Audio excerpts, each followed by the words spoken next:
Most people think money is about numbers, budgets, salaries, investments. But what if I told you money is not about numbers at all? It's about behavior, about fear, about pride, about survival. We all grow up thinking money is about numbers. Add, subtract, save, invest. Simple, right? But no one really tells you money is mostly about how you behave, not how smart you are, not how much you know.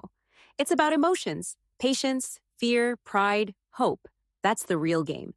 Morgan Housel, in his brilliant book, The Psychology of Money, explains it perfectly. Doing well with money has little to do with how smart you are and a lot to do with how you behave. It's funny.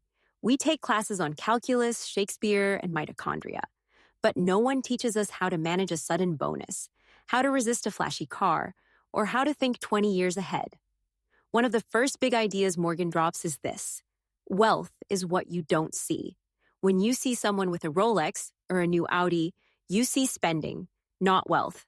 Wealth is the savings account you don't see, the investments quietly compounding, the freedom being built behind the scenes. And honestly, that idea punched me right in the gut because we're trained to admire what's visible, but the real winners are almost invisible. The next insight is brutally honest. Getting rich and staying rich are two different skills. You can get rich with one lucky break, one lucky investment. But staying rich, that's about humility, fear, survival mode. It's about saying, maybe I don't know everything. Maybe I should be a little paranoid. Morgan calls it the ability to survive long enough to let compounding work its magic. Because in money, boring is brilliant. Morgan also says something that goes against every goal-setting book out there. Save money even if you don't have a goal yet.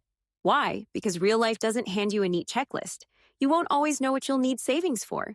And when life punches you, your future self will thank you for every silent dollar you stacked away.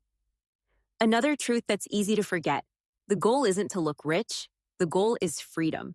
The goal is to wake up and not worry about rent, to say no to a toxic job, to spend your day with your kid, your mom, your books, and not your boss.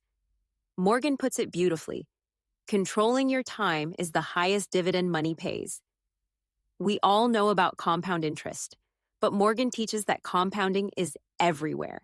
It's in trust, in relationships, in learning new skills. It's in tiny, boring habits repeated long enough to look miraculous.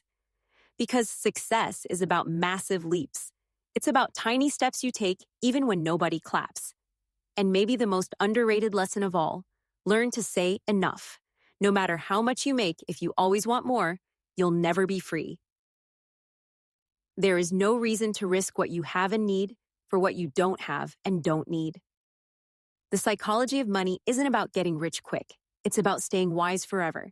It's about understanding yourself better, because how you handle money is how you handle life.